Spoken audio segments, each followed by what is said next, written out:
The transport shuttle rattled as it descended through the atmosphere of the resort world of Serenata. Kellen, a human marine on his first leave after a grueling tour on the galactic frontier, stared out the viewport. Below, the city of Aura gleamed like a spill of liquid jewels under its twin moons. He was here for one reason: to forget the echoes of plasma fire and the silence of space for a few precious days. He never expected to find a reason to remember. Across the city, in a luxurious suite paid for by her success, Elara adjusted her gown. She was a Xylosian, a species known for their logical minds and reserved emotions. As the lead xenobotanist in the Galactic Federation, her work on cross-species agricultural symbiosis was groundbreaking. Yet, amidst the accolades, she felt a hollow ache, a yearning for something her culture could not define, something wild and untamed. The official reception downstairs was a duty, but the vibrant, chaotic energy of the human district, known as the Spark, called to her with the siren song. An unlikely collision reception was everything Elara expected: polished, polite, and profoundly dull. The air was filled with the soft, harmonious hum of diplomatic chatter. Feeling suffocated by the perfection, she slipped away, drawn by the pulsating rhythm emanating from the human sector. She found herself at the entrance to the Gravity Well, a bar where humans and other species mingled freely. The energy was a physical force, a blend of loud music, raucous laughter, and a raw, unfiltered passion that was both terrifying and intoxicating inside. Kellen was at the bar, savoring the simple, brutal honesty of a Terran whiskey. He watched the colorful crowd, a small smile playing on his lips. This was life, raw and unedited. His eyes scanned the room and then stopped. There, near the entrance, stood a vision. She was tall and slender, with skin the color of twilight and hair that cascaded like liquid silver. Her eyes, large and luminous, held a deep, intelligent curiosity. She was clearly Xylosian and entirely out of place, yet she wasn't fleeing. She was observing, absorbing the chaos with a look of wondrous confusion. Their eyes met across the crowded room. For Kellen was like a bolt of lightning to his soul. For Elara, it was the feeling of a missing puzzle piece clicking into place. The logical part of her mind protested, but a deeper, more primal instinct pulled her forward. She took a step into the throng, but the sensory overload was too much. The pounding music, the press of bodies, the surge of alien emotions, it short-circuited her usually calm demeanor. The world tilted, and her legs gave way.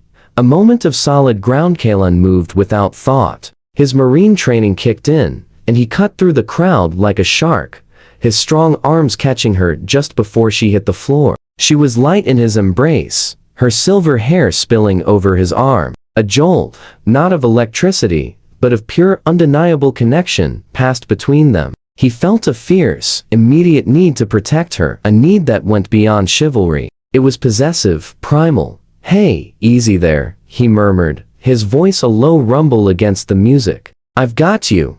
Elara's eyes fluttered open. She found herself looking into a face that was the opposite of the serene Xylosian norm. It was all hard lines and weathered strength, with eyes the color of a Terran forest, filled with concern and a spark of something fiercely alive. The chaotic noise of the bar faded into a distant hum. All she could feel was the solid strength of his chest, the secure circle of his arms, and a warmth that seeped into her very core, calming the storm inside her. "Your emotional field," she whispered, her voice like wind chimes. "It is so quiet, so strong." Kellen didn't understand the words, but he understood the feeling. He helped her to a quieter booth in a corner, his hand never leaving her back. "You're not built for this place, are you?" he said softly. "I was curious," Elara admitted, her gaze drinking him in. "My people feel, but we regulate. This is a storm. But you are an anchor in it." The spark of something more. They talked for hours. Kellen spoke of the vast, silent blackness of space, and the fierce loyalty of his squad. He told her of Earth, of oceans that roared and forests that teemed with unruly life. Elara listened, captivated. She described the interconnected root systems of Xylos, a world of silent, logical growth, and her work creating gardens that could feed a dozen different species. She confessed the quiet loneliness that came with being the most brilliant mind in a room, but never the most alive heart. Kellan understood. In the military, he was a weapon, a number. With her, he felt like a man. He reached out, his calloused fingers, gently tracing the back of her hand. Her skin was cool and soft, and at his touch, a faint, bioluminescent shimmer rippled across it. She gasped, a small startled sound.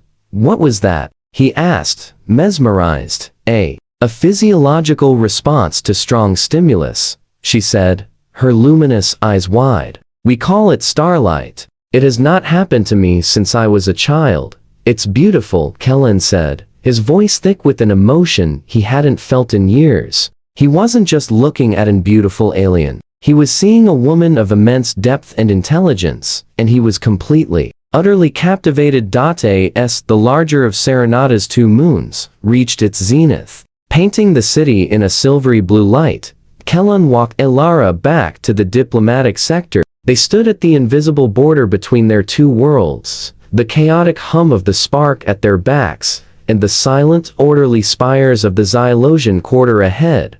"Will you be at that reception tomorrow?" Kellan asked, his hand still holding hers. "It is my duty," Elara replied. But then she tightened her grip on his fingers. "But I find my desires are shifting me," he said, his forest green eyes holding hers captive. "Not for duty, for an adventure. Let me show you what it means to really feel."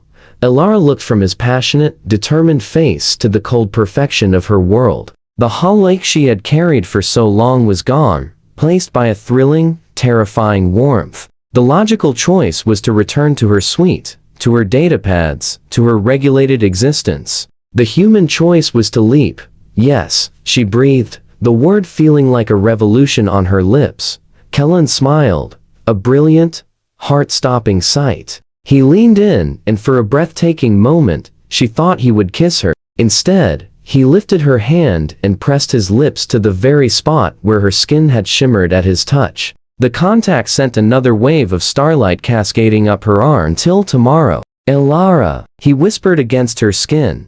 He turned and walked back into the vibrant chaos, leaving her standing on the precipice of two worlds. Elara touched the spot on her hand, still feeling the burn of his lips. For the first time in her life, logic had failed her, and for the first time, she was perfectly, wonderfully happy about it. She had collapsed into the embrace of a stranger, and in that moment, a billionaire of spirit had realized he couldn't let her go. Their adventure was just beginning. The morning sun on Serenada was gentle, filtering through the crystalline structures of the Xylosian gardens. Elara stood amidst her work, a living tapestry of flora from a dozen worlds. But her mind was light years away. It replayed the feeling of strong arms, a steady heartbeat, and a voice that promised storms and anchors. The memory of Kellan's lips on her skin caused a fresh, delicate shimmer to dance across her forearm. She quickly hid it, a secret smile playing on her lips. Her assistant, a young Xylosian named Torin, approached with a data slate. "The nutrient analysis for the Vexian spore clusters is complete, Master Elara. Your adjustments have increased yield by 17%. His tone was, as always, perfectly modulated. "The delegation from Rigel 7 will be impressed." "Thank you, Torin," Elara said, her voice distant. Impressing delegations suddenly felt insignificant. She looked at the orderly, silent rows of plants, each one a testament to control and logic. Yesterday, this was her sanctuary. Today, it felt like a gilded cage. She yearned for the unpredictable, vibrant chaos of the human district, for the man who was its embodiment. A world of wonder, and Chowskilin was waiting for her at the edge of the spark, just as he promised. He had traded his casual clothes for simple, durable gear, but the look in his eyes was the same, intense, alive, and completely focused on her. "Your adventure awaits," he said, his grin infectious. He took her to a place no Xylosian would ever venture, the Grand Bazaar of Aura. It was a symphony of sensory overload. Vendors shouted in a dozen languages. The air was thick with the Smells of sizzling alien spices and sweet Terran pastries, and colorful fabrics fluttered in the artificial breeze. Alara flinched, instinctively raising her mental shields against the emotional torrent.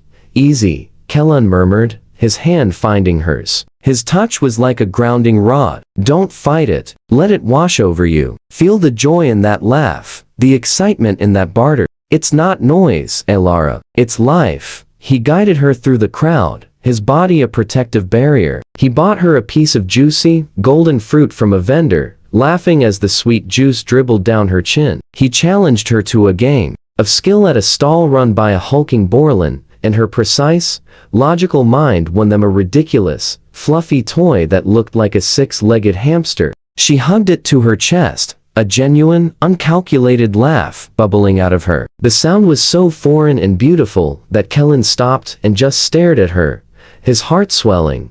The whisper of vulnerability later. They found a quiet spot on a high balcony overlooking the entire bazaar. The noise was a pleasant hum from this distance. Alara looked out over the teeming life, her mind reeling.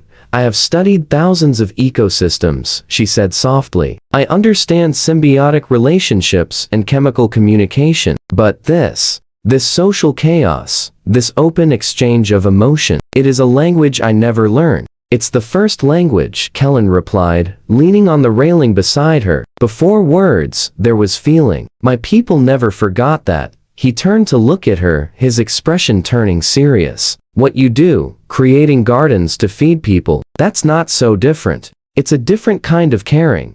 His understanding disarmed her. "On my world, caring is a calculated resource allocation. Attachment is inefficient." "And what do you feel right now?" he asked, his voice a low caress. "Is this inefficient?" Alara met his gaze, her large eyes shimmering. "I feel overwhelmed, terrified, and more alive than I have ever been in my life." She hesitated, then let her guard down completely, allowing him to see the vulnerability she kept hidden from her own people. "When you touch me, Kellan, my entire biological system reacts. My people would call it a malfunction. I am beginning to think it is the first thing in my life that is working perfectly." Kellan didn't speak. He simply reached out and cupped her cheek. Her skin was cool, but it warmed instantly under his palm. A cascade of starlight shimmered from his touch, flowing over her cheek and down her neck. She leaned into his hand, her eyes closing, a soft sigh escaping her lips.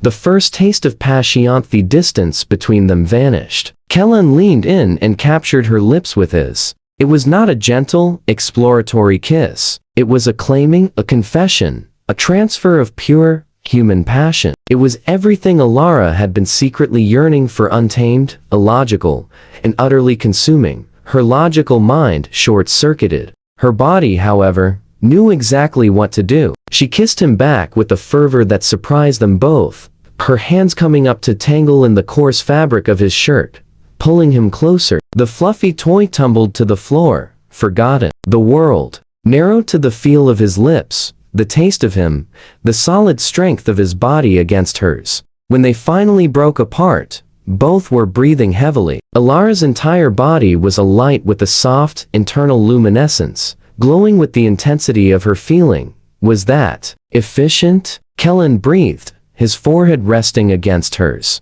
A true, radiant smile spread across Alara's face. "It was the most gloriously inefficient and wonderful experience of my life." He laughed, a sound of pure joy, and kissed her again, softer this time, but no less potent. In that moment, standing between the structured world of her past and the chaotic promise of her future, Alara made a choice. She would no longer just study life from a distance. She would live it, with all its messy, passionate, beautiful inefficiency. And she would live it with him. The days blurred into a whirlwind of discovery. Kellan showed Alara the raw, physical beauty of Serenada's wilderness, the singing crystal forests, and the bioluminescent lakes that glowed under the moons. She, in turn, showed him the hidden wonders of her gardens, explaining the delicate balance of life with a passion that mirrored his own. Their connection deepened, moving beyond fierce attraction into something profound. He was her strength, her anchor in a sea of new feelings. She was his peace, the quiet wonder that soothed the battle-weary corners of his soul. But their idyll was not to last. A shadow fell over them in the form of a Xylosian official named Valerius. Tall, severe, and impeccably dressed, he was the embodiment of everything Ilara was supposedly meant to be. He found them in the gardens, his gaze cold as it swept over Kellen's hand resting protectively on the small of Ilara's back. Ilara, Valerius's voice was like chipping ice. The High Council has reviewed the preliminary data from your cross-species integration project. They are concerned. Your recent associations have introduced variables that are deemed unpredictable, a risk to the project's logical progression. Ilara straightened her spine, a flicker of the old, reserved scientist returning. My personal life is not a variable in my work, Valerius, isn't it? He countered, his eyes narrowing on Kellen. You are spending less time on your research and more on frivolities. Your emotional resonance has become erratic. This human's influence is a corrupting agent. The Council has decided you are to cease all non-essential contact with off-worlders and return to Xylos for reassimilation. Immediately, Clash of Worldscalen felt a cold fury ignite in his gut. He stepped forward, placing himself slightly in front of Ilara. She's not going anywhere she doesn't want to. Valerius didn't even acknowledge him, speaking only to Ilara. This is your duty. Your biology, your very psyche is not compatible with such brutish emotional displays. You are a daughter of Xylos, one of our brightest. Do not throw away your legacy for a fleeting, illogical impulse. The words were designed to wound, to trigger a lifetime of conditioning. Ilara felt a chill of doubt. Was this all it was? A magnificent, beautiful mistake? Kellen saw the hesitation in her eyes. He didn't get angry. Instead, he turned to her, his voice low and intense, meant only for her. Ilara, let me. She dragged her gaze from Valerius to him. He talks about logic and duty, but what do you feel? In here, he pressed a hand over his own heart, then gently over hers. Her skin bloomed with light at his touch. I feel, she whispered, her voice trembling. I feel that you are my home, that this connection is the most real thing I have ever known.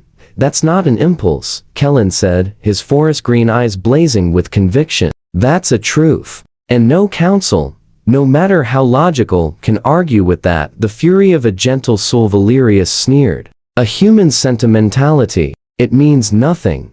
That was the catalyst. Ilara's doubt evaporated, replaced by a protective fury she never knew she possessed. She stepped around Kellen, her slender form seeming to grow in stature. The air around her crackled with unseen energy. You speak of what is logical, Valerius. Her voice was sharp, clear, and carried an authority that silenced the gardens. But what is more logical than strength? You see his emotion as a weakness. I have seen the strength it gives him, the strength he gives me. You create gardens that feed bodies. I wish to create a world that feeds souls. He has shown me how. She looked at Kellen, her love for him shining in her eyes, a beacon of pure starlight. My work will continue, but it will not be the work of a cold, detached scientist. It will be the work of a woman who has learned to love, to feel, to fight. And it will be better for it. Valerius was taken aback. He had never seen a Xylosian display such raw, powerful emotion.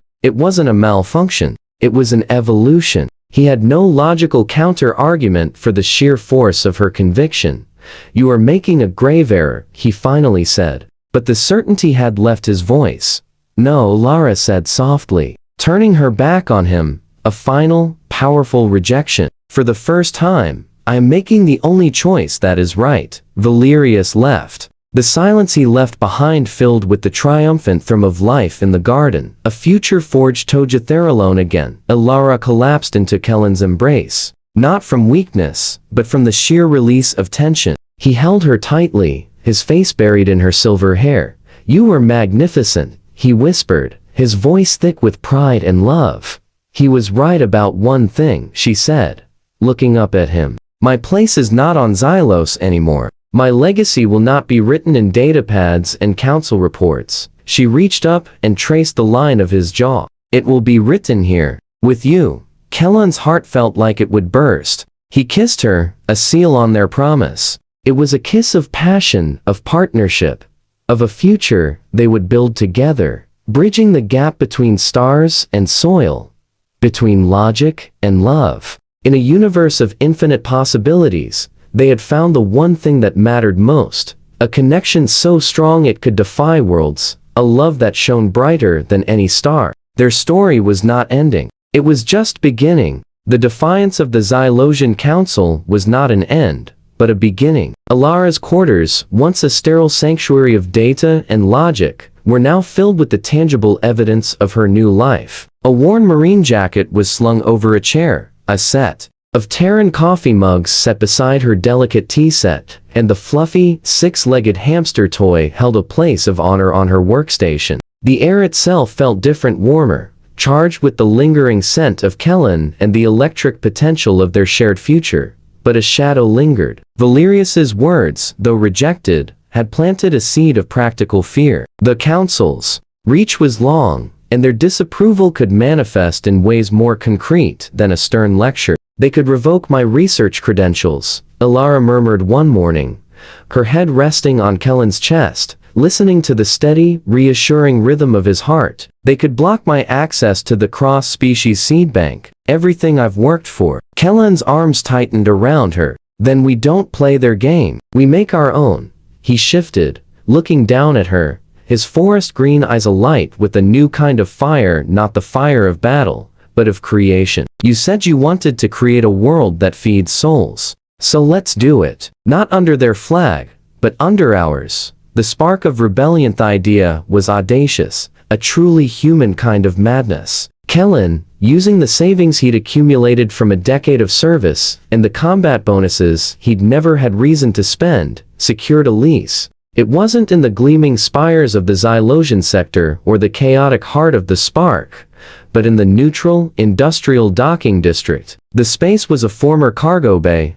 vast, empty, and scarred from use, but it had high ceilings and sturdy infrastructure. To Alara, it was the most beautiful place she had ever seen. It was a blank canvas. We can build everything here, she said, her voice echoing in the cavernous space. Controlled environment sectors for the flora from a dozen worlds. A true symbiosis. Not just of plants, but of ideas. Kellen worked with the relentless, physical passion. He welded support frames, patched hull plates, and hauled industrial grow lights. His strength, once used for braking, was now used for building. Alara was the architect, her mind a whirlwind of designs, nutrient formulas, and ecological models. She discovered a new side of herself, not just the theorist, but the maker. Her hands, once only for handling delicate instruments, were now often smudged with soil and nutrient gel. Their project became an open secret, a rumor that spread through the stations and ships docked at Serenata. The Xylosian scientist and the human marine building a garden in a cargo bay. Some laughed, others were curious, but a few were inspired. Unexpected. At least the first to arrive was a gruff Tarkesian engineer named Borv, whose ship was docked next door. He'd initially complained about the noise, but stayed to watch, fascinated by the sheer scale of their endeavor. Your atmospheric scrubber is inefficient, Borv grunted one day, pointing a thick, scaly finger at their setup. You are wasting power. A simple rerouting of the CO2 exhaust through the secondary filtration would increase yield by 8%. Alara's eyes widened, not at the criticism, but at the offered solution. It was a moment of pure, practical cross-species cooperation. Borv stayed, bringing his tools and his no-nonsense expertise. Then came Leah, a human botanist who had read Alara's papers and had traveled to Serenata hoping to work with her, only to find her ostracized. She arrived at the cargo bay with a case of rare Terran plant cuttings. The council doesn't own science, she said simply. One by one, they came. A shy Vexian mycologist who communicated through beautiful, complex patterns of light. A retired Freyan freighter captain who knew every trade route for obscure agricultural supplies. They were the outcasts, the curious, the dreamers. Kellen's marine discipline provided structure, and Alara's visionary genius provided the soul. Their project, which they named the Starfall Garden, was no longer just a refuge for two lovers. It was becoming a beacon. The council's Gambith Xylosion Council did not sit idle. They could not forcibly remove Elara, but they could isolate her. Official communiques were sent to allied species, advising them that any collaboration with the Rogue Project would be viewed unfavorably. Several crucial shipments of organic material were delayed by sudden, inexplicable customs inspections. The pressure was designed to make them fail, to prove that her path was unsustainable. The lowest point came when a shipment of irradiated soil from a dying world, essential for Elara's work on fighter mediation, was outright confiscated. The message was clear: your work to heal worlds is forbidden. Elara stood in the middle of their half-built garden, surrounded by thriving plants and the hopeful faces of her new team, and felt a wave of despair so profound it dimmed the natural glow of her skin. "They are choking us," she whispered to Kellen that night. "They are showing me that my vision is a fantasy." Kellen pulled her into his lap, his body a solid wall of warmth against her chilling doubt. "No," he said, his voice quiet but iron strong. "They are showing you how terrified they are. They're not trying to prove you're wrong, Elara. They're trying to stop you from proving you're right." The human responseth. Next morning, Kellen was gone before dawn. When he returned hours later, he wasn't alone. Behind him marched a dozen men and women in the crisp uniforms of the Terran Marines. They were his squad, his family. The leader, a sergeant with a cybernetic eye, snapped a crisp salute not to a superior, but to Elara. "Ma'am," she said, "we heard there was a garden that needed guarding, and that someone was giving our boy Kellen a hard time." She grinned. "We're not great with plants, but we're real good at making sure things grow undisturbed." It was a statement. A powerful, undeniable statement of support from humanity. The Marines didn't confront the Xylosians. They simply started maintaining a quiet, professional patrol around the cargo bay district. Their presence said more than any threat ever could. "This project is under our protection." The confiscated soil shipment was miraculously cleared and delivered the same day. That evening, under the artificial sky of the cargo bay, now dotted with glowing fungal nodes and shimmering leaves, the entire team gathered. Elara looked around at the faces: human, Tarkesian, Vexian, Freyan. They were a patchwork family, united not by species or decree, but by a shared belief in something beautiful. She found Kellen's hand, lacing her fingers with his. His touch, as always, sent a wave of calming warmth through her.